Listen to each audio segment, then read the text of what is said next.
Welcome home, brave heroes. I'm Ash, this is Ash Quest, and World of Warcraft the Adventure Game is a board game for 2 to 4 players by Cory Konieczka, licensed by Blizzard Products and made by Fantasy Flight Games in 2008, a time when Fantasy Flight Games was absolutely cooking. It is a pretty small form factor board game, doesn't take up a whole lot of space, and yet has hours and hours of playability. In a rare turn of events for board game back-of-box pictures and images, this is actually a fantastic representation of pretty much everything you're going to get. Each player will take on the role of one of 4 distinct characters, each with his or her own unique deck of ability cards for battling countless enemies, including other players. A straightforward but robust combat system keeps the action moving quickly as characters grow in power and accumulate treasure, and a wide variety of discoveries, events, and locations make every game unique and immersive. This particular game is not to be confused with, where is it? World of Warcraft, the board game, or any of its 3 expansions. Now, I got this game secondhand off of eBay, and the mice didn't seem to agree with my assessment of its awesomeness. Or perhaps rats just have a funny way of showing love, yes. We're gonna go through this Spring Catalog 2008 here in just a little bit. It is full of just platinum. Now, Fantasy Flight Games had a pretty solid formula for manufacturing their stuff. Most of their games have the same form factor. They are very stackable, they are very collectible, and put in a dedicated space that's out of the way in the house. All the Talisman 4th edition games, Descent's 2nd edition Dungeon Quest, Mansions of Madness. It wasn't broke, they didn't need to fix it. And they didn't actually pack the box full of content. For most of these experiences, they seemed to be pretty focused on just putting content in the gameplay itself. So we have our rules of play here for the adventure game. And like always, FF Games put our quick reference on the back of the book, highly accessible. The steps of combat include roll combat dice, trigger special powers, resolve ranged attacks, resolve melee attacks, and end of combat. An active character's turn has 4 phases: the movement phase, the exploration phase, the challenge phase, and the maintenance phase. And defeated characters can resurrect, heal, reset the character card, then discard the attached cards. I say can, but that's what you have to do if your character's defeated. It's not optional. The next thing to come out of this box will be the massive board. All right, the board for World of Warcraft, the adventure game, might be the exception to what I just said about Fantasy Flight not bloating their stuff. This image definitely didn't have to be this big. This is a 11 by 11, 6-fold board. And I'm not sure that the spaces absolutely had to be these sizes. Diabolical board unfolding 90s glove box atlas map. Your dad doesn't want to take out when he admits he might have made a wrong turn at the last exit coming off the interstate. There we go. Great, it's upside down. We're gonna criticize the design choice for the size of the elements on the board. We could have just as easily had a quad fold, but other than that, the art is very well placed. If you want to get close, then you can see the beautiful, very representative views of locations from the game, like Lakeshire, Stormwind City, the Twilight Grove. And since I don't play World of Warcraft, or at least I don't play it often enough to know if these places connect in a very logical or natural fashion, I can't tell you with any sort of certainty, but I can assume that these places definitely connect in a logical and natural fashion. Hey, it's Hammerfall. Hey, it's Ravenhold Manor. We've got symbols on the board, on the paths, and on the city spaces, and the symbols have a key in the top portion of the board. We have spaces for cards to be sat. It looks like we have 1 sheet of tiles, tokens, and chits to punch out. And these were previously punched out and then painstakingly placed back in their spots. You can tell because the art doesn't line up. You know what? I can respect that. Among these, we have character tokens, encounter markers, discovery tokens, damage tokens. What are these? Drops of bone liquid? And bag and quest log tokens. It's straightforward. That section is done. Now, just like I do every time I unbox a Fantasy Flight Games experience, I'm going to complain about this little valley that exists in the center of the board. FF Games does everything the same. And this is the one thing that kind of annoys me. It keeps the components from getting lost, rattling around, and all of that, yes. But now you've got this big chunky thing that makes it look like there's almost nothing with the game, and to get to the contents, you have to dig under the sides. Not that big of a deal, but definitely not the same as, say, trays of miniatures and decks of cards with separators and the like. That said, we do have these nice challenge deck holders. I say nice, but my goodness. You could not get a cheaper solution than this. It's not very often that I elect to replace the storage/sortation elements of a game that I have with my own homebrew solution, but I would absolutely replace these with same colored upright holders so that I could fit everything else this game comes with in this valley. We have character cards, and there are 4 characters that come with this game. Grumbaz, Crow's Blood. Hold on, they've all got miniatures as well. There are only 4 miniatures with this game, tragically. But the other World of Warcraft board game, World of Warcraft the board game, has something like 130 miniatures. Grumbaz, Crow's Blood. Any guesses as to why I got this game instead of the other? This game had the more adventure feel to its rule set. Bourbon Fang, a hunter dwarf. I believe the orc was just a warrior. Do I like the miniatures? No, they do look a lot like just World of Warcraft 3D models that were frozen in time and then converted to an STL for printing. I mean, they do look like that. That's not what they are. Surely that's not what they are. Otherwise, this guy would look pretty different, I think, but they do look like that, and I can respect that. Still, only 4 miniatures, and they're like really small, like 25 and 20, 28, but not heroic. This is Sophie Icecall, an undead mage, and she looks the part. Mage, anyway. Undead, the miniature doesn't really convey that. But if you are a WoW junkie, you're probably able to, at a glance, guess what kind of race that is. And yes, we're referring to undead as a race. In the World of Warcraft context, the last hero is Sandrai Darkshine, and as far as I know, there are no expansions of any kind for the adventure game. Now, if I'm wrong about that because I'm confusing it with the RPG or the board game, then you know what? I'll eat that crow because I'd actually be pretty happy to discover that there are expansions. But I'm pretty sure there's not. Your characters have decks of their own, and given that the backs have all the same side, when there are plenty of cards that don't have the same side, why did I say it like that? When there's plenty of decks of cards that are double-sided and don't share the same back, there we go. I'm taking this to mean that you hide what cards you have from the other players until you are ready to play them. We have a ton of cards based on abilities from the game. We've got stuff like Torment, Curse of Weakness, Demon Armor, Seed of Corruption, Health Funnel, Corruption, Consume Shadows, Curse of Recklessness, Ritual of Summoning, Shadow Bolt. Shadow Bolt is very... I recognize that one. It's probably the one you get at level 1. Sophie Icecall's cards have like Frost Nova, Counterspell, Shatter, Frost Bolt, Frost Armor. There are aggro and counter markers. Evocation, Teleport, Cone of Cold, Ice Shards, Blizzard. Hey, it's Blizzard.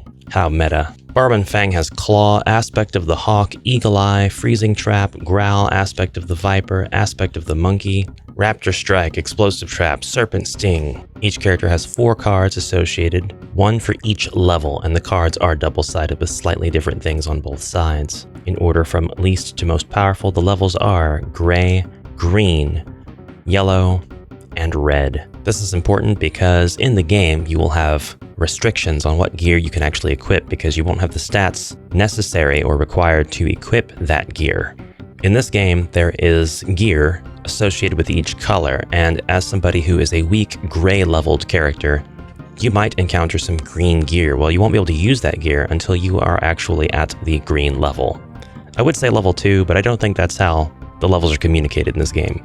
And speaking of gear, true to their World of Warcraft character class, each character can only use certain weapons and armor, which are indicated by the icons at the bottom of the character's card. The character is restricted to using only the items that have these symbols. The character can only equip 1 weapon and 1 armor item at any time, and they can change their equipment during a maintenance phase. We've only got a few more things to look at here. We've got dice, 3d6, different colors, a standard black 1d6, a standard red 1d6, but the 6 is replaced with a sword. Oh, this is true of the black as well. And a blue d6 with numbers and symbols, where different faces on the die have the same number or different numbers, sometimes with different numbers of symbols. Whenever game designers do dice like this, it's always my favorite. The trays are designed as such. You always draw from the bottom of the deck. I'm imagining because the top reveals what's going on these double-sided cards. You're trying to avoid that. These are referred to as challenge cards. They contain encounters, items, and events that characters discover throughout the game, and, you guessed it, are colored in accordance with the level system, gray, green, and red. We have a yellow organizer with quest cards as well, and these give your characters the opportunity to earn valor points. There are 2 colors of quest cards, Every character begins the game with 2 starting gray-backed quests and may later acquire elite or gold-backed quests. An example of a gray-backed quest is Dalaran's Intentions. Successful completion of this quest will earn the character 1 valor point. We've got flavor text, and then we actually have the quest description. Always a big fan of quests on cards for games where the gameplay could be very modular, or like it's never the same game twice. But I do think it's an easy design trap to fall into. If anything can happen at any time, your reason to actually play that specific game is drastically written. Nobody cares, Ash. This isn't that kind of video. Place one of your character tokens on Ruins of Dalaran. Complete this quest by collecting that token and traveling to Undercity. That's the quest. Go to Ruins of Dalaran and then to Undercity. The flavor text reads, the wizards must be planning to reactivate the dormant node and use its energies for some greater purpose. We cannot allow this to happen. It's simple, but effective. Another example of a gray quest, Stormpike's Delivery. The Stormpikes are a respected dwarven clan, well known for their fine and discerning tastes. Place one of your character tokens on Thelsamar. Complete this quest by collecting that token and traveling to Stormwind. It's the same thing. It's the same thing. Here we go, a gold-backed quest, Call to Arms. The reality of fighting on multiple fronts is that we cannot spread our forces too thin or we risk losing it all.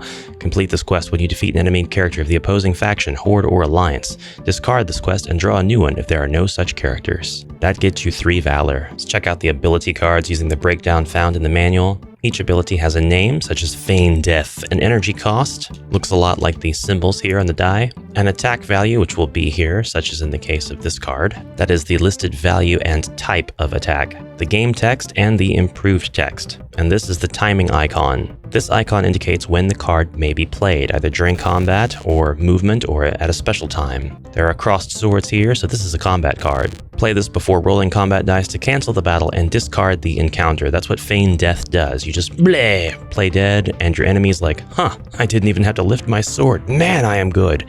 And then they stomp away. For the horde. Lore accurate. If you have reached the required level indicated by the line here, and of course the name of the color, improved yellow, you may play this card after rolling combat dice, but before any damage is dealt. So the upgraded of this ability is to roll your combat dice and see if it's even worth losing the Feign Death ability. I really like that. I'm going to go through a few more of those because I really like that system.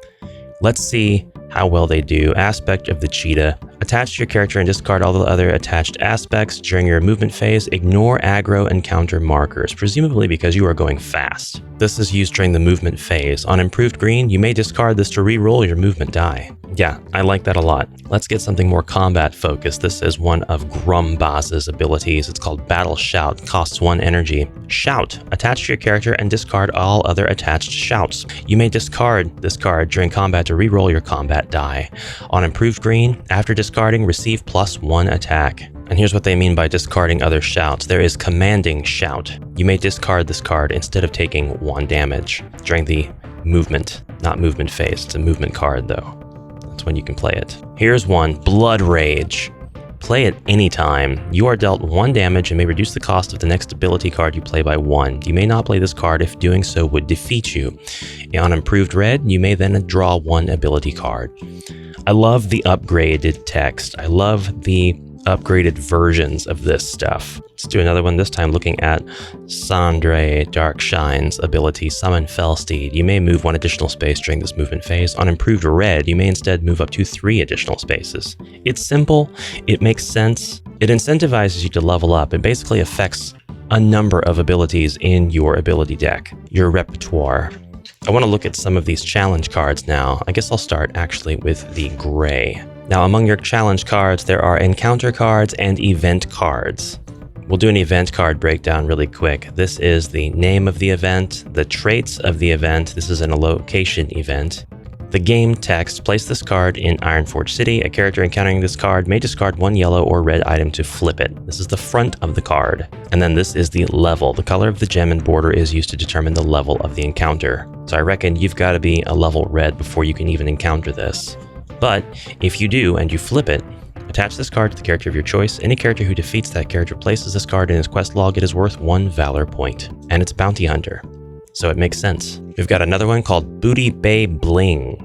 This is an encounter card. You receive this card when you discard 3 items with matching potion icons at Booty Bay. This specific card actually has the exact same text and image on both sides, and it's lacking a lot of the details. of some of the other encounter cards. Oh, it looks like somebody went through and took all of the items, ice cold milk, and placed them all in the green tray. That is not how that should have been done. Oh, yeah. The last owner got the wrong idea about how to sort these for sure. Okay, an encounter card, Insane Ghoul. This is the name. These are the traits, undead and aggro. The game text, this encounter receives +1 defense and +1 damage. The attack value, the defense value, the damage value, and the level. The back of this indicates green. You gotta be level green to encounter this. Or that's the level of the encounter anyway. That should have been in the green tray. These are all supposed to be mixed up. It's not gonna be a fight every time you draw from the red. It's not gonna be an item every time you draw from the green. It will be a quest every time you draw. Actually,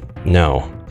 The yellow tray was being used wrong also. This one just doesn't have, the quest cards just don't have a tray to draw from.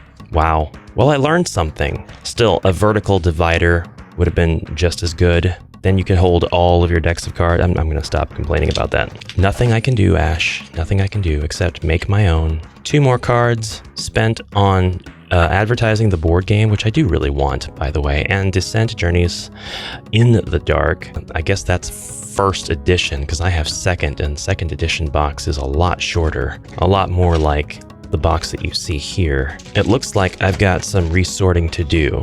You want to go through this catalog with me real quick? Make sure you like the video to help it out with the algorithm and all that. Leave a comment, that really helps out stuff too.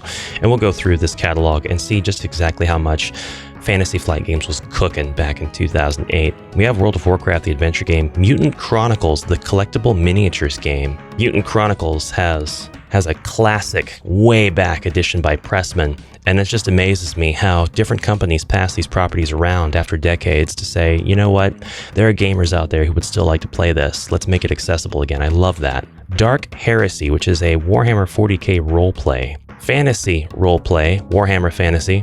I've got one of these. I think I've got the 3rd edition book. Battlestar Galactica, the board game. LCG, the living card game. Or that's really more introducing a concept than a specific game. Living card games include those such as Game of Thrones, a Game of Thrones, the card game, when you have to name the property in its entirety. Call of Cthulhu, the card game. That's it for the living card games. We're back to board games. This is Talisman, the magical quest game revised 4th edition, followed by Tribune. Rome, the greatest city in the world. Kingsburg, Red November. AT-43, or perhaps AT-43. That's a lot of ape men wearing spacesuits. What's going on here? It's a war game. Absolutely a war game. Fast-paced strategy miniatures game of science fiction conflict. The Age of the Ragnarok Confrontation. This is definitely another war game, but it's got cards. So does the other one. I wonder if they have similar game systems. One's fantasy, one's future. StarCraft, the board game, highly interests me until I see the components, and then I'm like, I don't know about that, but what a cool concept, and look at those miniatures that come with it.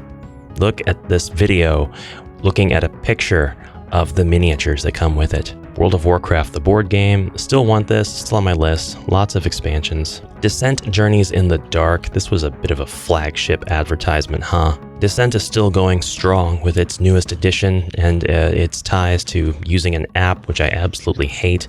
Tannhauser. This must have been a pretty popular and successful game. It's got a lot of expansions. Arkham Horror, which I know had a ton of expansions. Arkham Horror, definitely a big deal. Tide of Iron. Kingdom Hearts. Oh, that's the trading card game. I was going to say, I didn't know there was a Kingdom Hearts board game, but there's not. Twilight Imperium, 3rd edition. I've heard of this before. The Lord of the Rings board game. Love the idea of a Lord of the Rings board game. Not too keen on the war aspect. War gaming is just not my thing. I'm not there yet. A Game of Thrones board game. Rattlesnake. Micro Mutants Evolution. Hey, that looks pretty cute actually. Wings of War. Tiny little plane models. Biplanes. Love that. Anima. Beyond Fantasy and Anima Tactics. What are you guys? It's a role-playing game, and then there is a tactics miniatures game. I see. Not quite board game though. Runebound, 2nd edition. I've heard of Runebound. Kind of a big deal for Fantasy Flight Games back then. They tried to make everything kind of tie into it. So your Dungeon Quest 2008 edition has Runebound rules that can be used to play those characters with Runebound. UFS, the Universal Fighting System, and this has licensed properties from Samurai Showdown, Soul Calibur, King of Fighters, Street Fighter, Darkstalkers. I recognize you, Felicia. I am not gonna lie, I didn't know that this existed. This seems really cool. It's got SNK stuff, Darkstalkers. I might have to look into that. I'm not a trading card game guy, but I might have to look into that. Grim, Dust, Ingenious, Cold War, CIA versus KGB, Condottiere, simple card game, Warrior Knights, Fury of Dracula. Love the name of that game. Love the potential here. Warrior Knights looks really cool as well. Looks like it almost plays the same. Loving the miniatures there. Kind of reminds me of Camelot, but I don't think it is at all. Drakon, 3rd edition. Interesting. A fast-paced game of chases, tricks, and traps for 2 to 6 players. A complete game with more than 100 full-color game pieces and 7 plastic miniatures. I'm gonna look it up. Colossal Arena, Through the Desert, Magblast, Cave Troll, 2nd edition. Citadels, Black Sheep, and Penguin. Wow. You know I'm a 90s kid because I get excited looking through catalogs. I had to do that all the time as a kid. Had to. It was my right and duty to get Toys R Us catalogs in the mail and flip through them and assign different wants and needs. Memories. Now I'm an adult and I can just go buy these toys, but I don't want them anymore. The irony, the dark humor. Guys, thank you so much for watching. Comment, subscribe, all that junk, and I'll see you on the next adventure. Until then, have a great rest of your day, and bye for now.